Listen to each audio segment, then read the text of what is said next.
Welcome to Choose Views with Richard Chew. Get ready to dive into a world of insightful conversations and thought-provoking discussions. As progressives, our job is to have an all-inclusive, full-on assault with all of our players. A show that will focus on moving our political, social, economic, gender, and cultural conversation forward. And all of our players means all of our players. It's Choose Views. And now, here's your host, Richard Chew. Good Wednesday morning, progressives, and welcome to the February 12th, 2025 edition of Choose Views, 773-763-9278. Facebook Live, TuneIn Radio, YouTube, and iHeartRadio. Email me at richard@WCPT820.com. Catch all of our shows by subscribing to our WCPT podcast on Apple Podcasts or Spotify. There you can get Choose Views, short version and long version. Joan Esposito, live, local, and progressive. Driving it home with Patty Vasquez, The Big Picture with Edwin Eisendrath. Out Chicago and other shows, and our wonderful folks on the weekend. Most definitely make your way over to heartlandsignal.com. That's our digital platform, and there is lots of great stuff there. Okay, let me get right to it. So this morning, when Henry and myself and Mike got here, the alarms were going off in the building, and there was a disturbing smoke in the building, or certainly parts of the building, not to just tell you what's going on. And so, we were able to get yesterday's show up. Henry was able to get that in place. And then we called 911, and CFD and CPD showed up to, make sure that everything was cool and there wasn't some, fire someplace in a corner that we couldn't see. But our alarms and suppression systems were going off here in the building. So we had to evacuate the building. When we called 911, they told us to leave the building immediately in case there were any harmful gases, et cetera, which was common sense to do that. And so we did do that, and then they showed up very quickly. So shout out to CPD. I don't know what the districts are right here, but they came from they swooped. I said this to Mike Mercado, and I said it to Henry. I said, damn, they swooped in just like an episode out of Chicago Fire. They really did, y'all. It was right out of Chicago Fire. Not to make light of it, but kudos to CFD. And we'll have to reach out to the battalion chief for the commands that showed up, and CPD who showed up as well. And thank you for doing what you do, serving and protecting. And we are grateful to them. It's when they come that you go, damn. They're good at what they do. So we appreciate them being here to make sure that we were safe and the building's safe and that the area is safe. And so there you go. But thank you to everyone that's been texting me, that's been emailing me, personally texting me, as well as that have been texting the show. We're fine. They said there weren't any gases in the building that would be harmful for us to do the broadcast this morning, and they ran the tests that were necessary to know that we are okay and that we aren't in harm's way as it relates to any gases and so forth. So just giving you guys as much information as they shared with us. And here we are. So deep breath. Henry and I are making sure that we're okay and keeping our eyes on each other. And we probably have to, during the breaks, run down the hall and make sure that Mike Mercado is not laying on the floor. So we don't mean to make light of a situation where there can be things that happen to people. And this is how my brain works, guys. I was thinking about this when they were here, and thinking about it from the perspective of people who are in situations where they are in harm's way or that something happens. This is why we have to make sure all levels of our government, whether it be state, local, regional, national, are properly and fully funded and trained extraordinarily well. So I'm gonna touch the third rail. I've got issues with mistreatment by anybody from any a group of power. I'll just say that generically. But we always are appreciative when the folks show up to make sure that we're safe. Now, from a budget standpoint, we want to make sure that all levels of our support systems in the country are properly funded, properly trained, and with the right attitude. So the guys that showed up this morning, they checked all those boxes. So kudos. For those of you who are, out and about today, it's going to get snowy from what I'm reading, and Mike and I were checking the weather earlier. So later this morning, if you're in the Chicagoland area, it's going to get a little bit snowy. So please, y'all, be safe. And if you're already, heading to work, it's a little, wet out. We haven't gotten a heavy doses of snow yet, but it's supposedly we're going to get somewhere between 3 and 7 inches. But this is Chicago. We deal with that. There's folks, Henry. There'll be folks out in the snow later today. If we get 7 inches of snow, there'll be folks out with, bless you, a light coat on, if anything, no hat, no gloves, wearing not the most prudent shoes for 7 inches of snow. But we're Chicago, y'all. That's what we do. And in the bigger scheme of things, that's what we as Americans have to be willing to do is as I said to Mayor Johnson last week, put that added steel in your spine. And right now, I have to applaud, certain Democrats in the House of Representatives, like Representative Jamie Raskin. Dude is like, nah, we're not having this. We're not having it. And Representative Jasmine Crockett and Malcolm Kenyatta. We've got clips that we'll be playing tomorrow from a variety of our representatives that are like, they're not having it. They're doing the best they can, which is quite a bit, actually. So our goal, our responsibility, our aspiration has to be to get behind and stay behind them and let them know. Like I've said so many times, and I'm going to say it again, that they shouldn't have to turn around and know if we got their back, and we need to let them know we got their back. So let's go get this done. I read a really good article about everything that Trump has done can be easily reversed because they're mostly they are all executive orders. Correct me if I'm wrong. Those of you who are out there that follow this even as closely as I do. But in the Daily, there was a great article by Sarah Jones that talked about all this is done. He's taken 75 executive actions, and all can be reversed with a stroke of a pen from the next Democratic president. That's the truth. Okay? So the next Democratic president, and there needs to be one, and there will be one. I'm not going to buy into this garbage about there won't be any more elections. I think the will of the American people, and I don't want to sound like a commercial, but I think that the will of the American people is going to rise up. It's going to take some work, but I do believe that it's going to rise up. And I'm not just being hopeful. I'm looking at what we know we have to do. I think that people I don't think there's anybody that's willing to not survive. Okay? Now, their method of how they engage, everyone's method's going to be different. But we could start with doing something as simple as contacting the DNC about these Florida elections. And I talked about this on Monday. And here's the number, 202-863-8000. Thank you, Karen from True Blue Politics, for sending me that. Again, the number to the DNC is 202-863-8000. Call and ask, what can I do to help sway those elections to win back those House seats, those two that are down in Florida, in the 1st District and the 6th District? What can I do to help us win that seat in New York, Elise Stefanik's seat? Call them up and ask them, guys. It starts there. So when I say that our resolve is strong, it does come with the responsibility of taking some action. As you've heard me say so many times, if you could take action, you don't have a problem, or one that certainly can't be solved. You may still have a problem, thing to deal with, but you're not,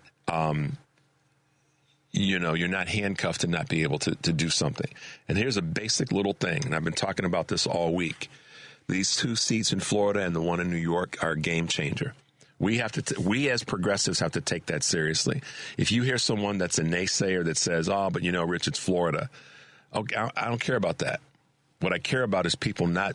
Let me just say this. We talk about Democratic leaders or business people bending the knee and apologizing beforehand in terms of kissing the ring and all these other ways that we can phraseology that. Let me tell you something, progressive liberal Democrats. If you buy into someone saying, hey, Rich, it's Florida, man, we can't win down there, that's just a different version of kissing the ring. bending the knee, throwing the towel in.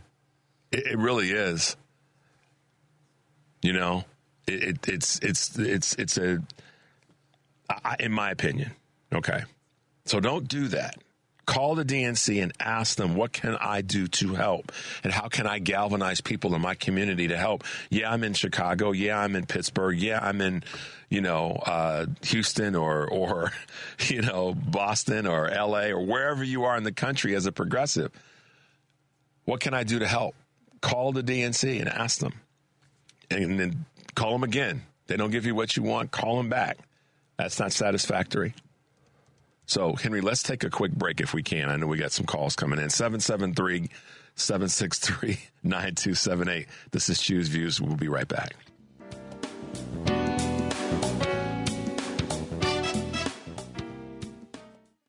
It's Choose Views with Richard Chew on WCPT 820, where facts matter. Hey, guys, thanks for reaching out this morning. This is Choose Views, of course, 773-763-9278. We'll grab your calls. Kurt Mullet's going to be with us from Hoosier Blue 63 in the 7 o'clock hour. And then Nicole Hallett will be with us at 7:30, professor of law at the University of Chicago. And she's got something to say that you guys will definitely want to hear. So Nicole will be with us at 7:30, and Kurt will be with us shortly in the 7 o'clock hour. Some quick shout-outs to Rich in Florida. Thank you for checking in on me, my man. I appreciate you. Let's see. Thanks to Bruce out in Downers Grove for your thoughts, Bruce. And definitely taking the reins is important, and we got to lead from the front. So thank you for that. And let's see who else is out there. That's Lois. Thank you, Lois. All you guys for reaching out this morning and keeping us plugged in. So I appreciate that. Okay, so I just bear with me for a second. I want to read something to you guys that was I thought was really compelling. So we got Project 2025. And we got these knuckleheads that are just leaning into it. And they lied and they did all the things to kind of misdirect us to think that Project 2025 wasn't real and don't believe it. And Donald Trump lied again. I don't know anything about it. And the people that are going to suffer the most are actually the people who voted for, believe it or not, that's going to be one of the largest groups of people that voted for Trump that are going to end up suffering from the executive orders. Okay? All right. So I saw something that was really cool that I thought would be a good read for you guys this morning as we talk about not only fighting back, but how we fight back. So it was said to me, Richard, how about we start our own project something or other? And let's call it Project 2029. Or in my mind, Project 2026. Or in my mind, Project Right Now. But fast forwarding to having the next Democratic president in office, as I go back to the article that Sarah Jones posted in the Daily. You guys should check it out, by the way. The Project 2029, and I'd like to get thoughts from you guys on this, should contain at least eliminating Citizens United, doubling the minimum wage, removing presidential immunity, breaking up massive corporations, SCOTUS term limits, while expanding SCOTUS to 13, taxing megachurches, women's health care rights, banning right-to-work laws, amendment for marriage rights, reversing global warming, Medicare for all, and a true assault on assault weapons bans. Not a bad list of things. I'll be honest with you. A number of these things were part of President Biden's platform and Vice President Harris's platform.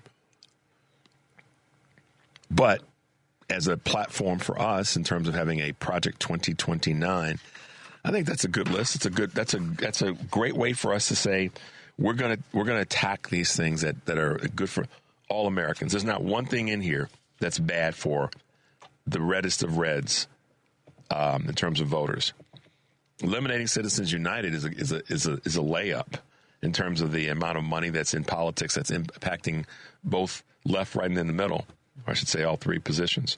doubling the minimum wage. Tell me a dude that's working in a red state that wouldn't be happy about that, Henry. He may be against a woman's right to choose, but if you double his wage, I think he'd probably be fairly happy. And I'm sure there's many women who would feel the same way. Breaking up massive corporations, or at least their influence when it comes to things like Citizens United. SCOTUS term limits, yeah, some of them need to go. And there should be a litmus test for how long they get to stay if they're not sticking to the law, in my opinion. Taxing mega churches, or taxing churches that have become, and then this fits on, so this is a two-sided thing. I mean, this can impact left and right, because there's mega churches on the left and mega churches on the right. So that's one that cuts both ways, just in being honest and fair and realistic. But it needs to be done. Women's health care rights. There's no question. There's not a woman in the country that's going to benefit from having better health care platforms. Not one woman of any age, 18-year-old or 80-year-old, left, right, or in the middle politically. Banning right-to-work laws. Come on. That ties right into doubling the minimum wage or increasing the minimum wage. Red, blue, and in the middle, benefit. Amendment for marriage rights. If you're a guy and you don't want to marry a guy, then don't.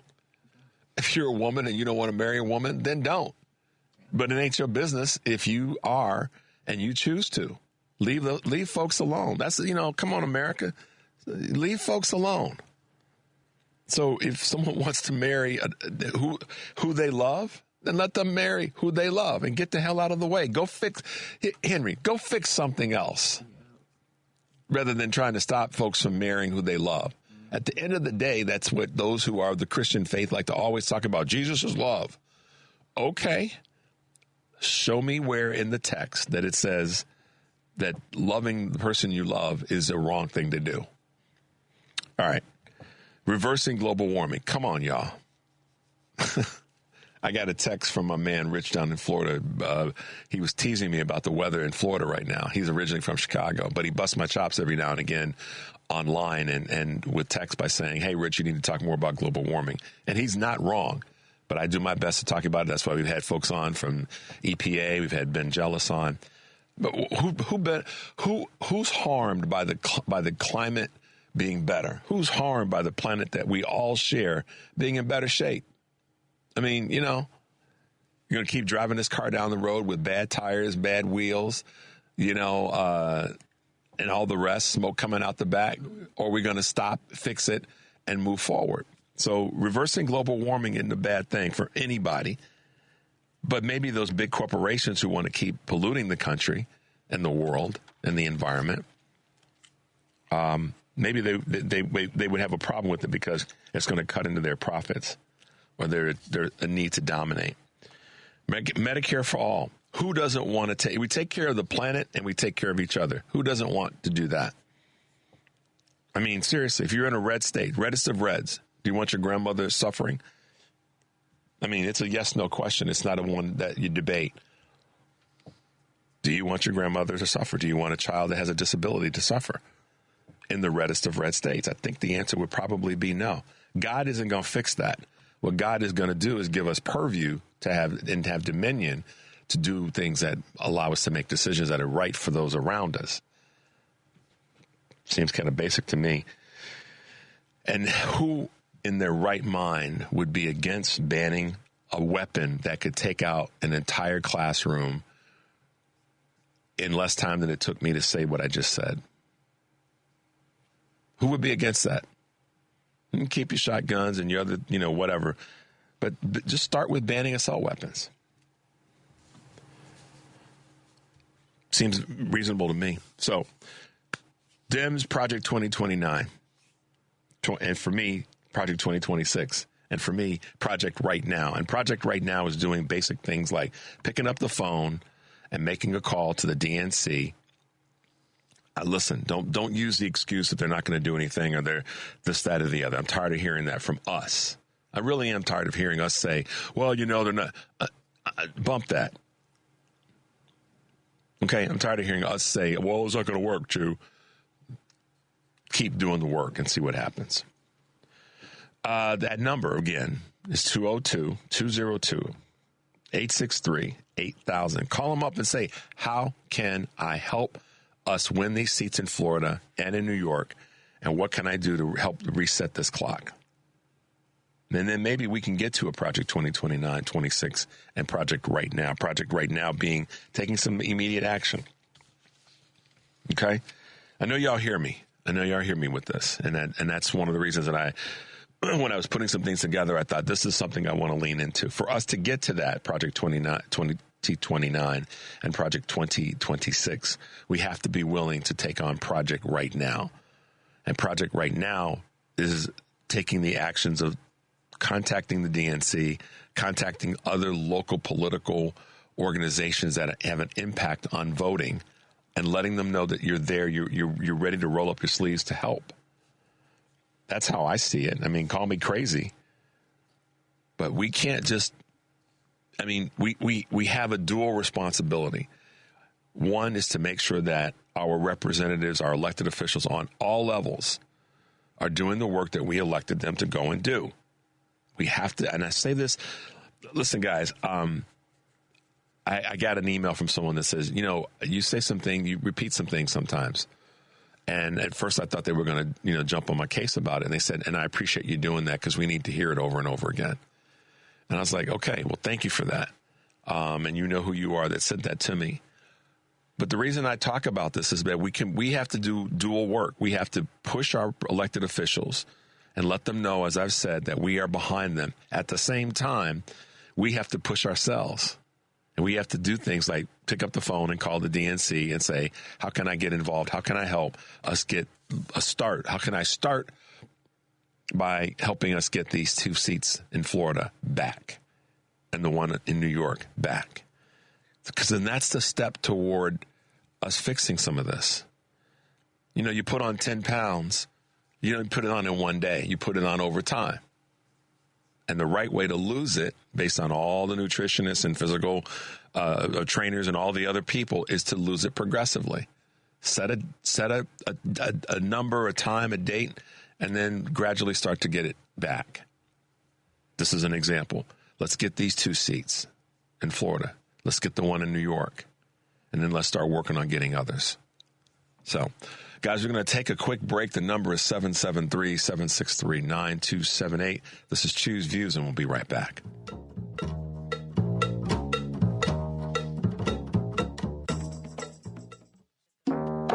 Welcome back to Choose Views with Richard Chu on WCPT 820 AM, where facts matter.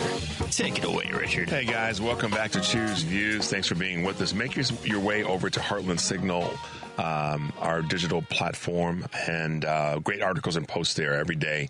And we've got a couple of really good Heartland Signal on X clips there that you guys should check out. You can pass on to the folks that you love. Tight morning, so we're going to kind of keep it moving, given that we got a little bit of a late start. Let's go quickly to Earl in Hyde Park. Earl, good morning. Welcome to the show. Thanks for taking my call, Richard. And to the rest of your listening audience out there. I just wanted to add a little amendment to your earlier statement that everything can be reversed that Trump is doing with his executive order. That is true. If a Democrat gets back in office and he can, start erasing those edicts and so on and so forth. But the problem is you start losing your expertise, because when you tear these departments down, people have to find jobs, and they leave the government jobs, like let's say for the CDC, and they take positions elsewhere. So you lose a lot of memory and expertise behind these jobs, and when you try to refill them, you're not coming back in with the same level of expertise and accomplishment. And sometimes the buildings may be destroyed and equipment may be destroyed, like the post office general was doing when he was ripping up the machine that sorted out the mail quickly. So you have to go out and buy new equipment, and where you going to find necessarily resources, because the government downsized the Yeah, the revenue. I wanted to add that. Something like that to the conversation. No. Good point, Earl, and I fully recognize that. That's why I was saying it from the perspective of what we can do. I just got a really great text that you guys will all appreciate from our good friend Cindy over in Michigan. Cindy said, Richard, the title for our project should be "The Project to Restore Our Democracy." It describes our mission as well as the fact that Trump and company are tearing our democracy down. And it ties in well with what you just said about that expertise, that knowledge, that partnership, and maybe even literally some buildings that get destroyed or certainly affected in a negative way. So I hear you loud and clear. That's why I said project start now is what has to happen. And we can't wait till 2029, and we have to start the work right now. So great point, Earl, and thanks for your contribution this morning. All right. But now, let's go to Patty and Wheeling real quickly. Patty, good morning. How are you? Good morning. I just love your station, and I wanted to thank you for being on there talking this early in the morning every day. And it's beautiful. I love it. Thank you, Patty. Appreciate you. you. Oh, no. Patty, are you still there? Uh-oh. Patty, I think we're losing you, Patty. Oh. Okay. Keep going. Oh, man.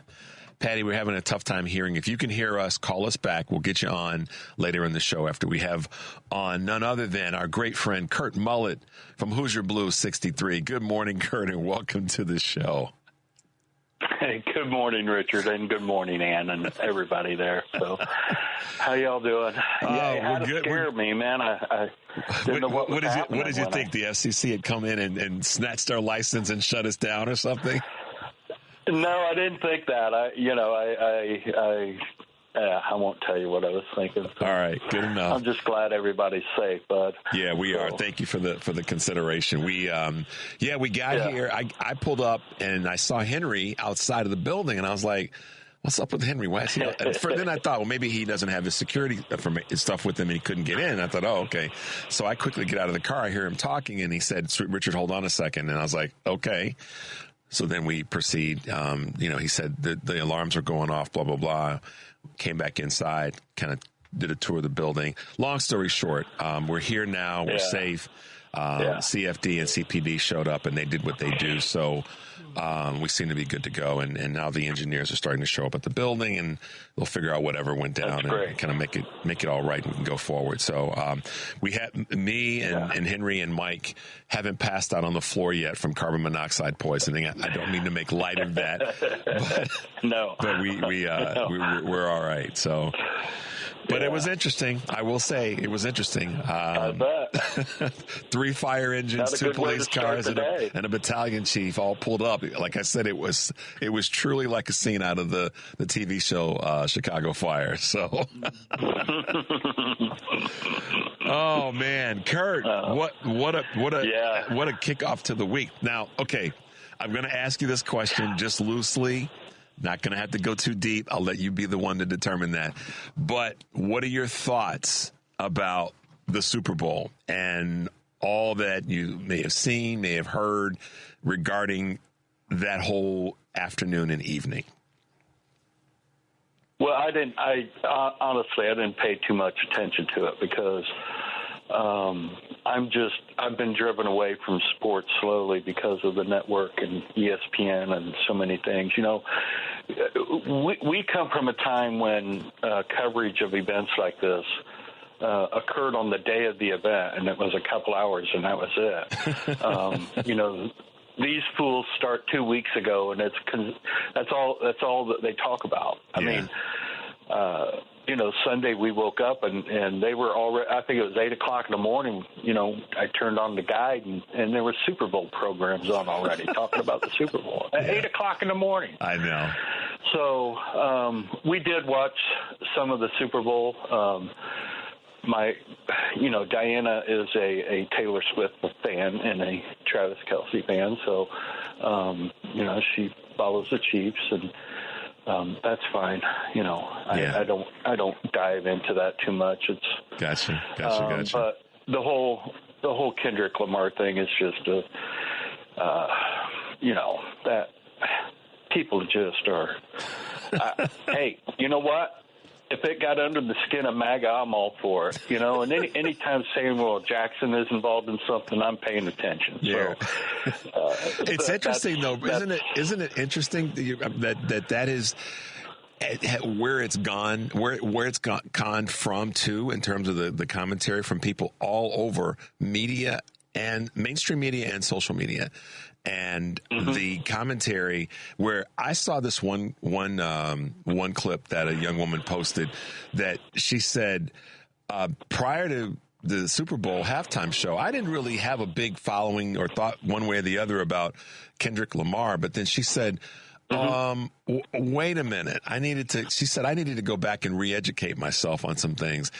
I saw a woman who she says she's 78 years old in New York, and she talked about the conversation around Kendrick Lamar, and she said, I'm a former educator, and even I had to press pause and think back to some things that I had forgotten about.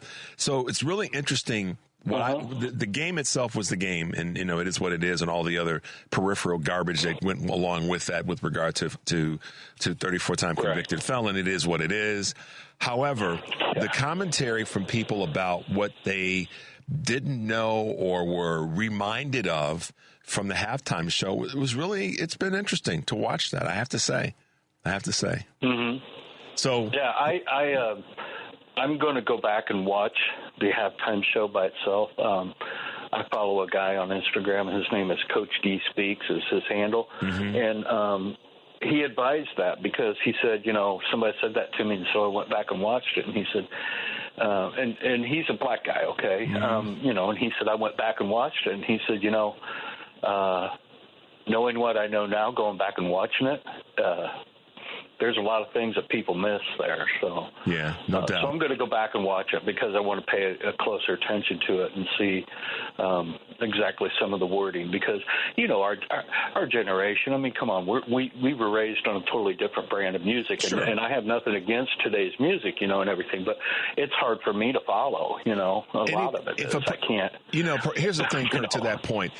I've even said that, and if I didn't say that on the air, I'd be lying. I've had to I've said I've had to like retool my brain sometimes to go, okay, I get it, because that's just reality. That's just a change in how we see, hear, and view things. And I had to go, okay, hold on, press pause, Chew. There's something that you need to get from this. No, not anything different. And this is what I thought was really interesting for those who don't know.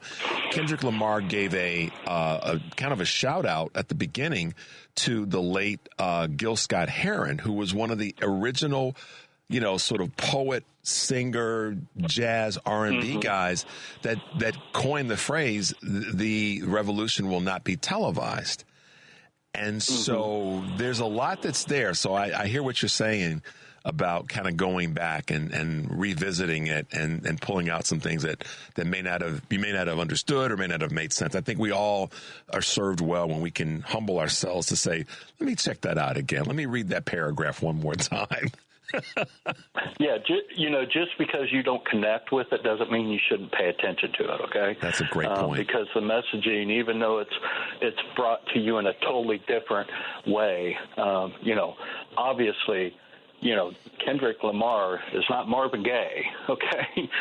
No. Or, you know, Otis Redding, or, you know, or what I grew up listening to, you know, when I was a little kid, okay, I used to wake up, and now his name has just escaped me, but, you know, my dad used to play the Ink Spots and the Platters. And the Platters, yeah. And, you know, that was the kind of music that I woke up to on a Sunday morning, blaring on, you know, volume number 8, because that's what my dad was into. If I didn't care. Yeah. And the guy's name's coming out of my head, Mona Lisa, dude. Nat King Cole. Yeah. I grew up listening to that stuff, okay? So it is a different messaging or a different delivery system but that the we message grew up is with. still there. So But the message is still the there. message is deep. I mean, yeah, it is. What's this Marvin Gaye song, What's Going On, is another song that, it's relevant today because it talks about our society. And if nothing else, it talks about the environment. There's a couple of lines in there that are specific about the environment. And, Absolutely. that's 40, almost 50 years ago. So, sometimes we do have to press pause and go back and say, what did I miss? And open up our brains to say, okay, let me read that paragraph again, to use that as my example. Right. Hey, man, I got to ask you a question because I've gotten a couple of folks that have sent me a text this morning. And, pull my coat if I'm wrong here. You had a guest. Talk about this person that you interviewed. Well, we had a live conversation last night. It wasn't an interview. It was just a joint conversation. On Instagram, I was banned from using the live feature for over a year because of a post I made back in February of 2024 comparing the red armband to the red hat. Okay. And there was a glitch in the system of Instagram, and I couldn't use the live feature. So I just recently gained that back. After hours and hours on the phone and talking, it was a nightmare. It's unbelievable. And that's where tech is just so frustrating. The days of being able to talk to somebody and say, hey, can you solve this? Yeah, let's take care. Those days are gone. But anyway, so Cliff Cash is a comedian that we kind of bumped into each other about 4 months ago or 5 months ago. He tagged me in a post and then sent me a message, and we've been talking. So we've shared a lot of stuff, and he was really big on the 14th Now movement that took place before the inauguration and all that. We just got together and we did a live broadcast last night just discussing, two white guys from two separate areas in the world or in America with the same ideas, a little bit of a different path. I'm a little bit more, believe it or not, laid back than what he is. He's much more aggressive but that's great. We need that. We need to have these different voices that discuss, but never met the guy. First time I've talked to him actually was last night at 9:00. We had a live, and it's something I'm going to continue to do and start doing more of because I think conversation needs to be brought in, and it's a feature on Instagram that I'm going to take advantage of. So there you go. That's man, impressive. We had a great conversation. That's impressive, and that's the thing that that I want to put out to everybody. And Kurt will tell you this. You don't have to be a social media tech wizard to start your own, if you will, or make or build a conversation vehicle with folks. And Karen Byrne from True Blue Politics will tell you the same thing. I'm not knocking either one of you, but neither of you guys fit the quote unquote stereotypical profile of someone that's a quote unquote tech social media wizard. But you had an idea, a concept, a thought process, and you said, let me do something with this. And that meant literally just posting information that then became a bigger thing. And now a voice that people need to hear is Kurt Mullet, Hoosier Blue 63, Karen Byrne, True Blue Politics podcast. And I want people to be encouraged that they can do that they can create a little something that gets out there for folks to hear, for folks to read, which is why, I added Substack to my work and on and on. So, that's confusing though. I'm trying to figure out Substack, and it's well, but so, but your point right there. I'm not a tech savvy, but Substack is just, I'm trying to get it figured out, but hey, it'll come. It'll come. But no, I mean, to your point about Instagram, you've figured out a way to take the thoughts and the passions and the concerns that you have, and you've got things out there. And I'm just encouraging folks to take a little bit of a page out of your book and saying, all right, I got something to say. And I'm going to do something with it. So go ahead. I'm sorry. No, I didn't mean to. And I'm not saying this in a negative way to anybody. Everybody has their own lane and what they want to do. I'm trying to find different ways that us common folk would like to have. I mean, podcasts are great, and they're very popular with a lot of people. They also are very unpopular with a lot of people. A lot of people do not like them because they're informal. There's no interaction there. And again, I'm not slamming. Please don't take this wrong. Anybody that does podcast, okay? They may be in my future. I don't know, but people want interaction. People want to be able to talk, just like your show. That's why your show is popular and why WCPT is gaining appeal and becoming more and more popular, because people get to interact. People get to have the chance to let their voices be heard. And that's what people are starving for right now. They don't have enough avenues to where they can talk, because when you listen to a podcast and people are talking about, people watching them are saying, but wait a minute, and so I'm trying to find ways of being able to get people to interact and be able to let their voices be heard more. And I know this is a small way of doing it, but it's just an avenue that I'm going to try to build on and make something of it. So, because that's what people are starving for right now. People want to be heard. And these protests that have been, organized. And, I went down to Indianapolis and took part in one here. It's. And kudos to you for being with Ms. McCrae, with Dr. McCrae. That was real powerful that you had that you posted that. I wasn't able to play the clip. We tried to put it together last week, but for some reason we had a tech glitch. But I mean that was real powerful to see the two of you guys together, and for her to speak to what she's still trying to do, even though she did not win that seat. Right. So, and see, that's what I did when I went down there. I didn't make any signs or nothing. I drove down and met my cousin, and he was around for about 20 minutes, and then he took off, and I stayed there for over 3 hours. But that's what I did. I walked around and talked to people. I mean, I just walked up to total strangers, introduced myself, and we just had discussions. I didn't worry about their gender, their color of their skin. I mean, I asked people, can I take your picture? Because that is the connection. People want to know that somebody cares, that somebody is on their side. And I think that's something that we need to do more as liberal Democrats, progressive Democrats, is quit listening to all the noise on the other side and let's pay attention to our own. I heard you talking about the 29 thing and the stuff this morning, and I think all of that's a great idea. The one thing that I don't like about it is putting the word project with it. Yeah, I agree. That's their thing. I agree. That's their thing.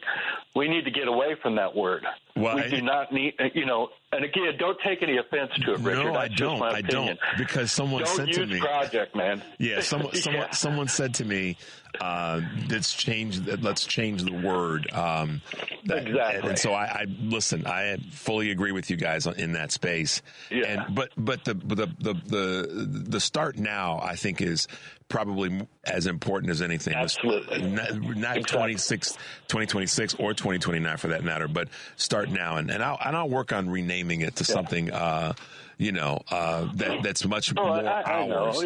But no, you're right. Listen, it's a concept right now. No, total. Let's get involved and active now.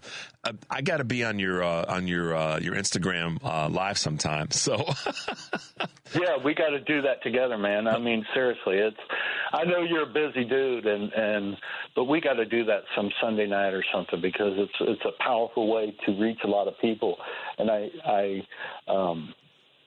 I just hope that we have the time. We will. And we do. To go back to your 29 list, and I know you got a busy morning, and we'll get going, but that list that you read off about the things that we need to pay attention to and what we need to do,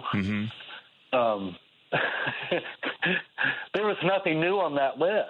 Yeah, I know. And I'm not saying this to you, but that was part of the platform. That was part of our platform. That is our platform. Yeah. I mean, that's nothing. There's nothing new there. So, we want to go forward and talk about things that we've already been talking about forever, and that So it's quite obvious that our message and what we believe in is not wrong. It's how we're delivering it, because everything that you listed. Didn't Kamala have that as part of her? The only thing that's on this list, that hasn't been part of the Democratic conversation for the last 8 years, 12 years, 16 years, but certainly if we say in the last 2 years, is removing presidential immunity, because that's the one that the Supreme Court dropped in our laps last summer. Outside of that, to your point, every one of these things has been part of our which is why when I hear people say, well, the Dems didn't talk to the middle class, regular American dude or dudette, I'm like, you've lost your damn mind. These have been the things that we've been saying, and maybe the only other one that could have been recent is taxing mega churches. But eliminating Citizens United, doubling the minimum wage, breaking up massive corporations, SCOTUS limits, expanded 13, women's health care, banning right-to-work laws, amending marriage, global warming, Medicare. So we've been talking about that for 2 decades, y'all. So to the extent... You and I talked about expanding to 13 last spring when I first started. That was one of the conversations you and I had one day. So you've had it with other people. This is not, So I appreciate, this is that reeling it back in moment. But this is what we've been standing for, amongst other things, and people just haven't been paying attention. So it does lend itself to our delivery of our message, where it's delivered to. And frankly, that 90 million people, like Damari Cooper said yesterday, we've got to tap that group more and put more effort toward that than trying to change the minds of those who made a conscious decision to actually vote against these things that are on this list. Yeah. So, well, I think there's enough people that are listening now. I think people are waking up to.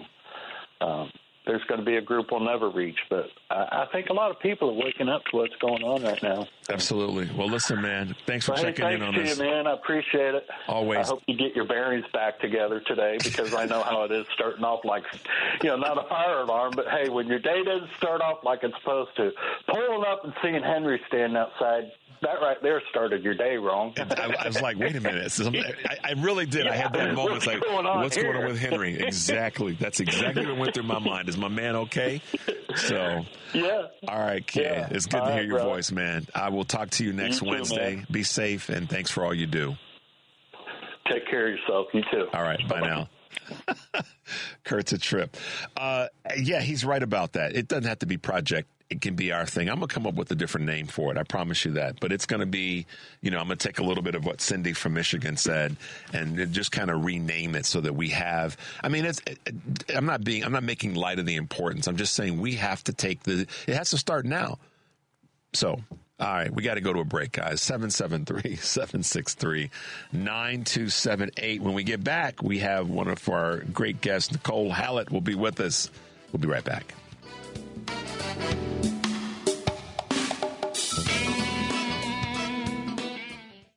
Welcome back to Choose Views with Richard Chew on WCPT 820, Chicago's Progressive Talk.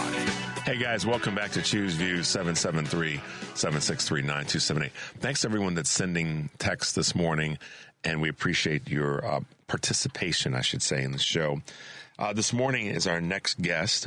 We have, like I always say, in all due respect, we have one of those smart people, Henry, that's leaning into an issue that's impacting all of us, whether it be directly or indirectly because of someone we know, or just the common good that we're all trying to improve and make better.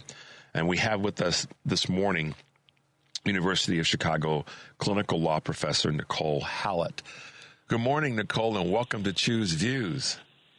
Good morning, Richard. It's nice to be on. Thank you very much. Well, we had a little bit of a slow start this morning so the alarms were going off in the building, in the studio, so we had to have CPD and CFD come by and make sure that everything was good. But we're here, and glad to have you on the show. And you are what I would say are one of those folks that is sleeves rolled up, elbows deep in the conversation around ICE and in the conversation around immigration rights.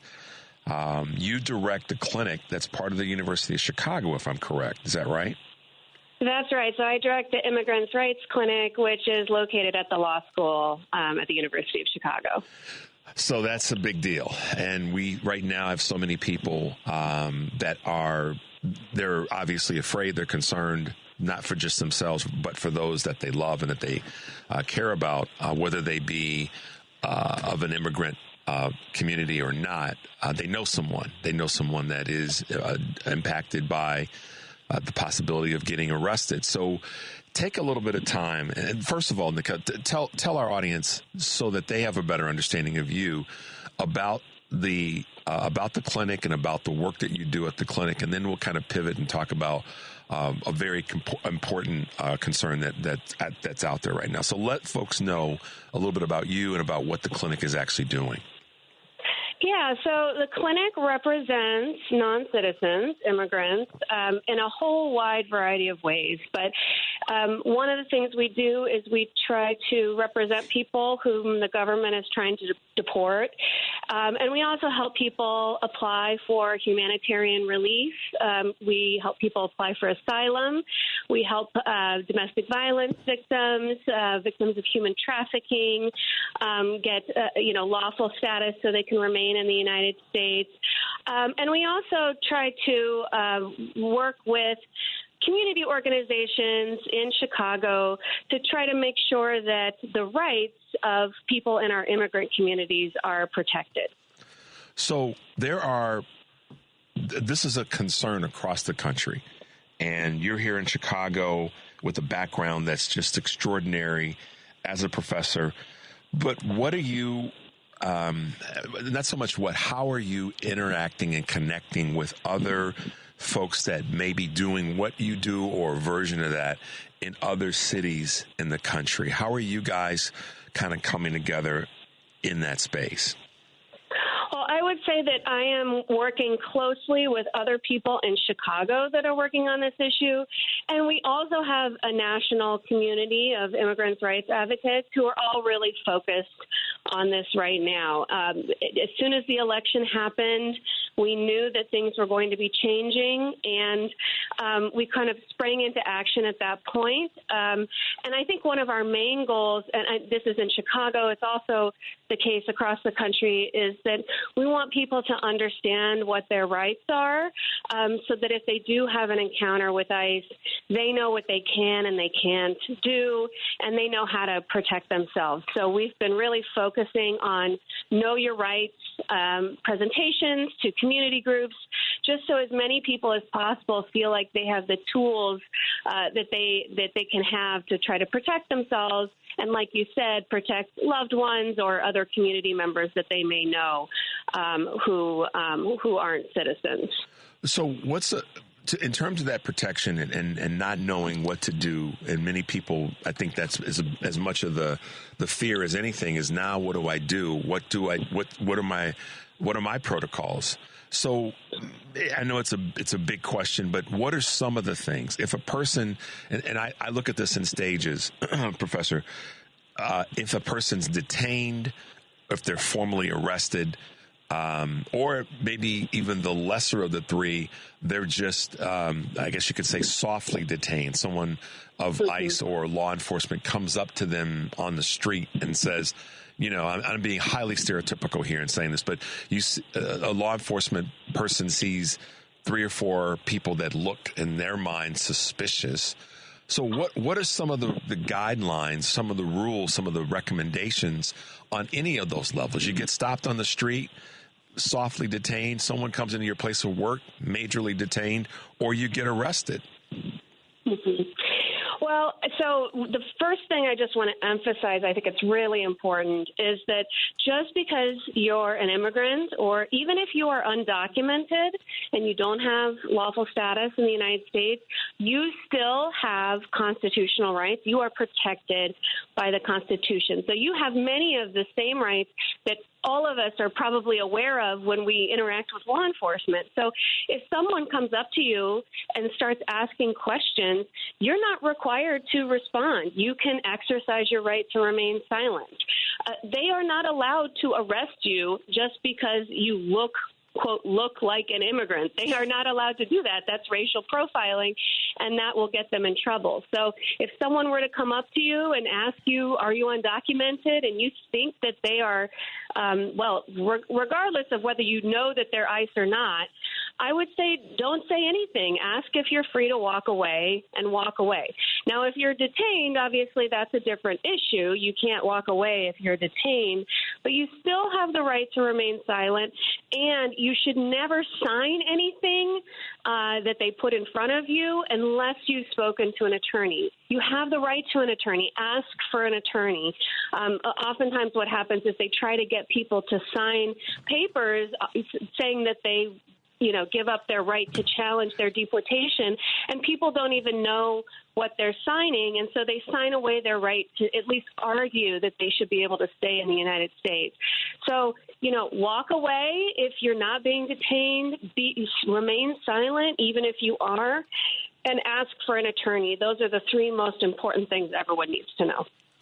Got it. And when someone is encountered or questioned, or to whatever that the extent that may be, and the law enforcement individual crosses that line, what's the what are the rights of, what are the abilities of those who are put in that circumstances? What can they then exercise?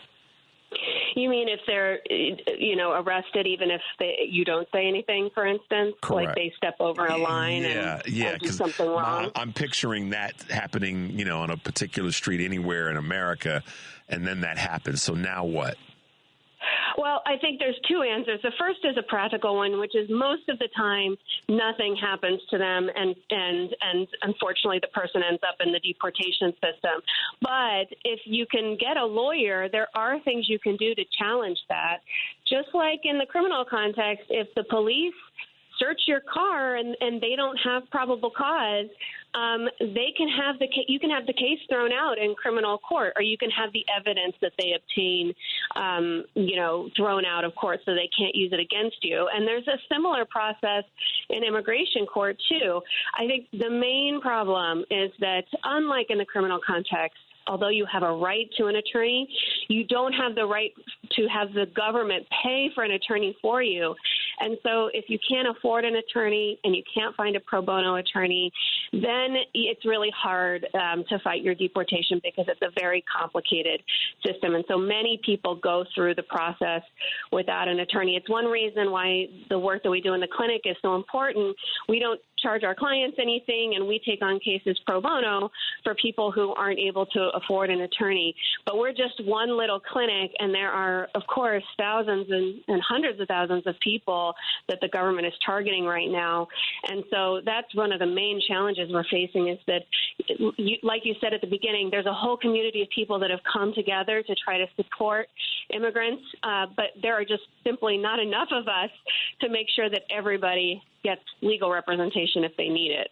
Yeah, and that's you answered the thing that was running through my mind, and I'm sure through our listeners' minds all over the country, which is, so what happens if, and then how does someone then afford to have the support and the legal support that they need once that officer of any stature crosses the line, if you will, or puts them in a situation where now, they need legal support, legal advice. So that's what I wanted.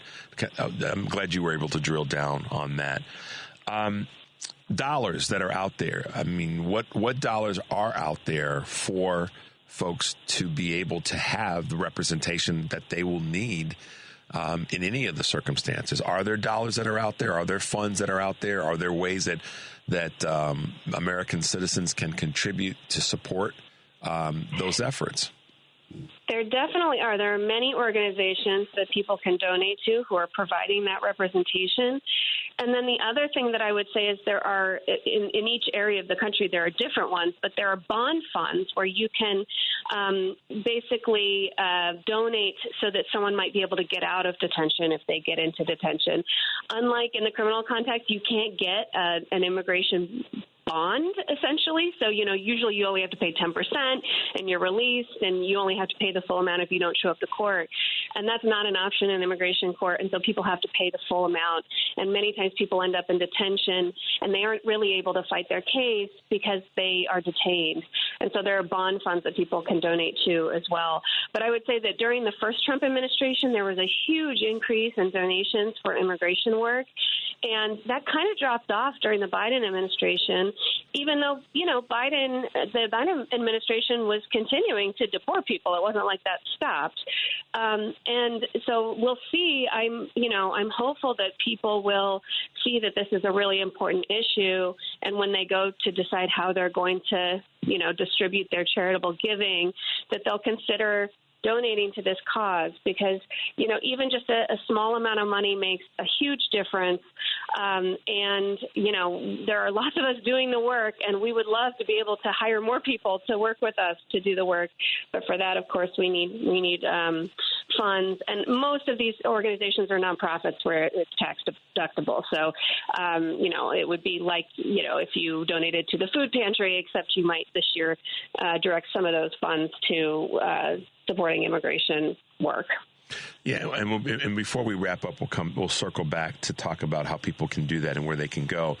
But you mentioned something regarding the previous 34-time convicted felons term, and now this current one. That's my little moniker that I've given them. I call them 34X CF, 34 times convicted felon. I try to, as little as possible, Professor, refer to him as President Trump, even Donald Trump. But that being said, enough about me. Are there any efforts that you've noticed or are aware of that he and or his administration are trying to defang the work that folks like you are doing? In other words, I just read earlier that is what's been some 75 executive orders. No legislation, ironically, passed by Congress, but 75 executive orders to just take stuff away from folks. Is there anything that you notice or are aware of that they're trying to throw at you guys in terms of, just, this is going to sound stupid, but that's the only way I can put it. You all can't do that. You can't be the legal representation for people who we think are illegal. Do you see where I'm going? Yeah. No, I think you're right. The difference that I've seen between the first administration and this administration is that they are not shy about threatening to retaliate against people who are not supporting their agenda. Just recently, Tom Homan, who's one of the president's advisors on immigration, came to Chicago and complained that there were so many lawyers in Chicago who were telling people their rights, that they were preventing ICE from doing their job. And he said that it was obstruction of justice. And that's a term that kind of raised my eyebrows, because that's a crime, right? Mm-hmm. And there have been other statements that some of his advisors have made that just supporting the immigrant community, even just like, I don't know, providing food or shelter to people who might be homeless, that sort of thing, that the administration is planning on criminalizing that, so that any contact at all with anyone who's undocumented could open you up to criminal liability. And it is certainly something that people in the advocacy community are thinking about. I've gone on, radio shows and done newspaper interviews. So my name is in the paper, and it's something that I have to consider, that at some point they may decide to try to go after people who are very visible and who are advocating on this issue. They haven't really done it yet, but they're claiming they will. And based on the first month of their administration, I'm very confident that we will get there eventually. potentially. So it is a very scary time, to think that we would be penalized or punished or prosecuted because we're telling people about their constitutional rights is, it's a new era that we haven't seen before. Yeah, and that's why I wanted to ask you the question. The genesis of that question was I'm telling anybody and everybody that I know, and I've been saying this on a private level, but I'll say it since we're on the air, that, the concern, and I asked this question to someone that's maybe somewhat of a colleague of yours, and I don't want to make the assumption that because you guys do a similar thing, you know each other, but her name is Kate Lincoln Goldfinch, and she's an immigration attorney down in Texas, and she's been on our show a couple times. And so I just wanted to make sure that, the folks like you are safe as best possible for doing the work that's, you're allowed to do by Constitution, both federal and state constitution, and that's to help people with their right to counsel. And, so it was in my mind, and I wanted to know if there's anything that you've been, seeing or hearing. And you're kind, Professor Hallett. You're very kind, because when you were listing that the label, the title of Tom Homan, I was thinking, no, he's a thug and a bully. He's not. Well, yes. I mean, the people that he has in charge of immigration are so extreme. I mean, it's just this is beyond just simple immigration enforcement. This is an ideological project, obviously, and I'll just say it. I think it's like a white nationalist ideological project. This is obviously race coded, and they are committed to their agenda. It's going to be a scary 4 years. I would say I don't want to discourage anyone from speaking out, because even though it might be slightly more risky now than it was before, it is even more important. We can't abandon our friends and our neighbors and our family members who are feeling extremely vulnerable right now. Those of us, I'm a U.S. citizen. I'm so lucky to be a U.S. citizen. That's a privilege. And I, just would urge anyone who has that same privilege to use that privilege to help people who right now are terrified. And they are so worried that we're going to abandon them. And it's really important that we don't. Absolutely. So as we wrap up, and thank you so much, Professor Hallett, for being with us this morning. And you're a voice that we hope we can have on our show again, because I know you know this, but people need to be reminded of the things that you've talked about this morning. And the last thing that you just said in terms of do your best to not be afraid to speak up and not be afraid to stand in the void to help people who deserve this protection and this support. How can folks get involved? How can folks help follow you? I know that as a professor at a university, there's some guidelines that you have to follow. But in terms of the clinic, what can folks do? How can folks get involved? Well, they can certainly get in touch. We're always looking for volunteers.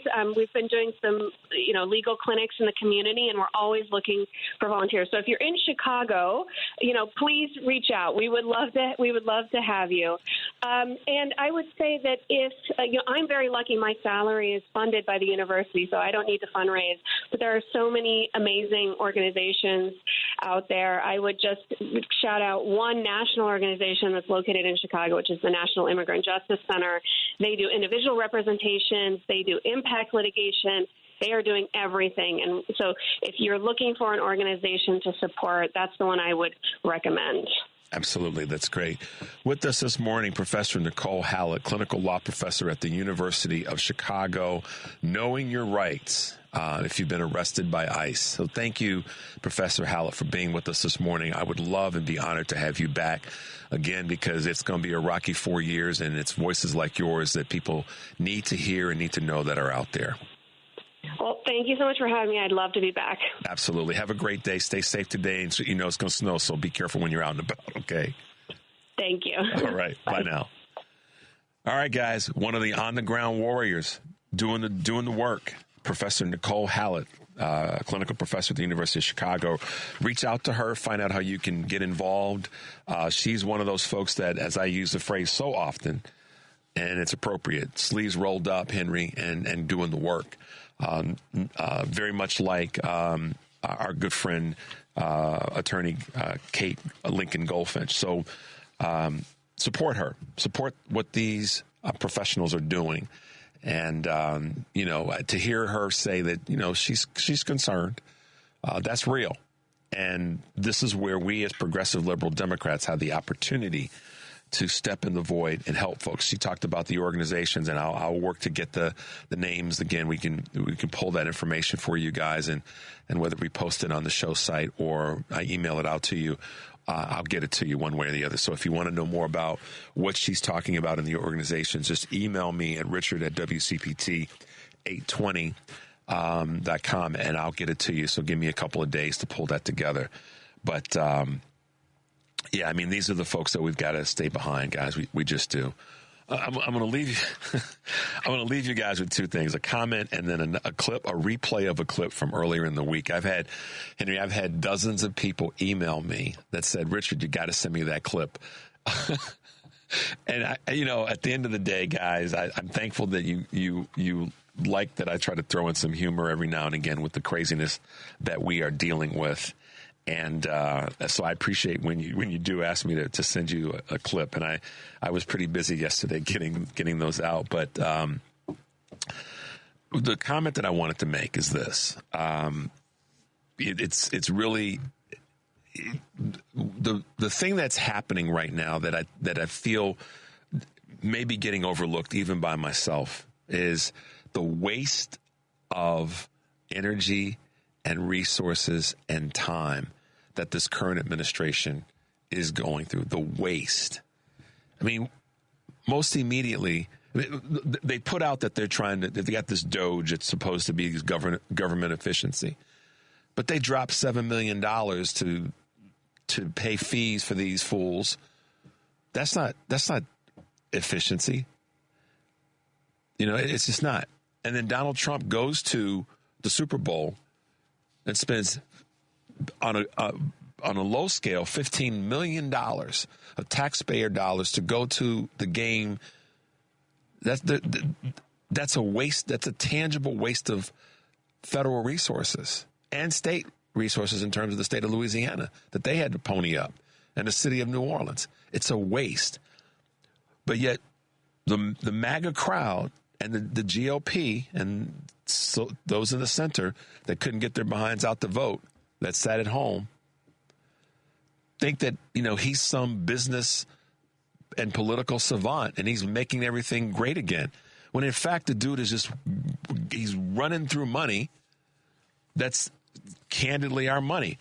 And I'll give you an example of something it seems small, but it's the way that it's wasteful is just, it cracks me up. He says he's strongly ordered the U.S. Mint to immediately stop making pennies. FYI, the U.S. Mint has not made a batch of pennies since April of 2023, y'all. Look it up. But yet, he's got folks thinking that we're saving you money. All right, guys, before we leave, we're going to hit you with this clip from our friends who got canned veggies. Here we go. My girlfriend just told me that those Patriot Front guys tried to march through Columbus, Ohio? Columbus. Okay.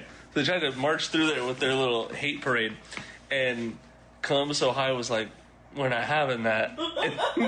And they threw canned vegetables at these men. I want you to think like you're just going to go out of your way to act like whatever year it is in the past and get away with it. And you're marching, and a can of cream corn clips your collarbone. Asparagus. Just asparagus clips you in the neck. And then what did they do? What did they do about it? They called the police. And what did they say? And they told the police, we've never been met with such a violent response. What did you think, brother? You thought you thought this was 1956? What did you think? Oh, God. What did you think? Imagine that you have Patriot Front, you get defeated by a can of kidney beans. It's just over. Y'all let that orange man convince you it was 1956. Eggs might be expensive, but canned vegetables are only $1. She's doing hook shots. I just had to play that again because so many of you said, Richard, please send me that clip. I just got to leave you guys with some laughter today. If you're out in Chicago, please be safe. Anywhere in the country, please be safe. And as always, thanks for being with us. Take a deep breath and make your life count. We'll see you tomorrow.